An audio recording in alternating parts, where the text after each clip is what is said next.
এখন চলছে ভরপুর বিয়ের মরশুম বা ওয়েডিং সিজন, তাই ভাবলাম একটা ওয়েডিং এর বিহাইন্ড দ্য সিন ভিডিও, তার সাথে কয়েকটা কথা বলবো যেটা খুবই গুরুত্বপূর্ণ, কিন্তু ইউজুয়ালি কেউ খুব একটা বলে না। ভিডিওটা শুরু করার আগে এই কাজের আমি একটু রেজাল্ট দেখিয়ে দিই, আর তোমরা কিন্তু জানিও রেজাল্টটা তোমাদের কেমন লাগলো।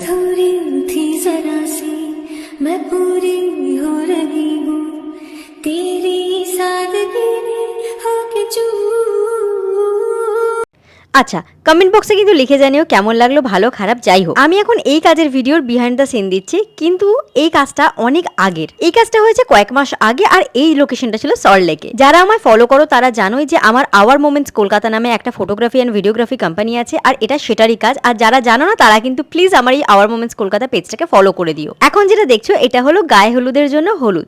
সত্যি বলতে ওই অরিজিনাল হলুদ আর তার সাথে কাঁচা সর্ষের তেল মেশালে সেটা কিন্তু স্কিনের জন্য আমাদের খুব একটা ভালো হয় না, আর ওই হলুদ রংটাও কিন্তু আমাদের স্কিনে স্টে করে যায়, যেটা মেকআপ আর্টিস্টদের জন্য খুবই প্রবলেম করে। কিন্তু যখন কোনো বড় বড় ফিল্ম স্টার বা সেলিব্রিটিরা বিয়ে করে তারা কিন্তু প্রচুর হলুদ মাখে। তারা কিন্তু এইরকম ভাবে এই হলুদগুলোকে বানায়, যার মধ্যে সিক্রেট রেসিপিটা বলে দিই। এই হলুদের জন্য নেবে একটু বেসন, তার সাথে টক দই, আর ফেস প্যাকে মাখার জন্য যে কস্তুরি হলুদ পাওয়া যায় বা যে কোনো ফেস প্যাকের হলুদ ইউজ করো, যেটা স্কিনের জন্য একদমই ক্ষতিকারক হবে না, বা কোনো র্যাশ বা সেই দিন কোনোভাবে রেডনেস কিছু আসার চান্স যাতে না থাকে। কারণ মানুষের জীবনে এই দিনটা খুব স্পেশাল একটা দিন হয়, আর সেই দিনটাকে কোনোভাবেই যেন কোনো দিক থেকে হ্যাম্পার না হয় সেই চেষ্টাই করি।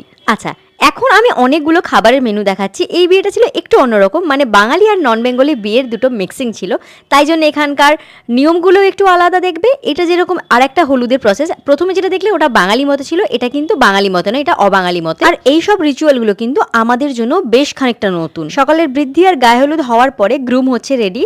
এটা হলো বিয়ের মণ্ডপের ডেকোরেশন। যারা আপকামিং ব্রাইড বা গ্রুম আছো তারা কিন্তু এই ডেকোরেশনগুলো থেকেও খানিকটা ইন্সপিরেশন নিতেই পারো, কারণ এই ডেকোরেশনগুলো কিন্তু বেশ সুন্দর আসে ফটোতে। সবকিছুর পর শুরু হয়ে গেল বিয়ের রিচুয়ালস, আর বিয়ের রিচুয়ালসের পরে সব থেকে মেইন যেটা সেটা হচ্ছে কাপল শ্যুট।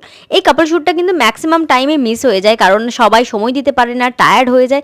তবে যারা আপকামিং ব্রাইড অ্যান্ড গ্রুম আছো তাদেরকে আমি বলছি তারা কিন্তু প্লিজ একটুখানি সময় দিয়ে দিও ওই সময়টা, যাতে তোমাদের নিজেদের কিছু বিয়ের পরে ভালো ভালো ফটোস এসে যায়। যাই হোক, পুরো ভিডিওটা দেখলে আমাদের ফিরতে ফিরতে বেশ রাত হয়ে গেছিল, প্রায় 2-2:30 বেজে গেছিল।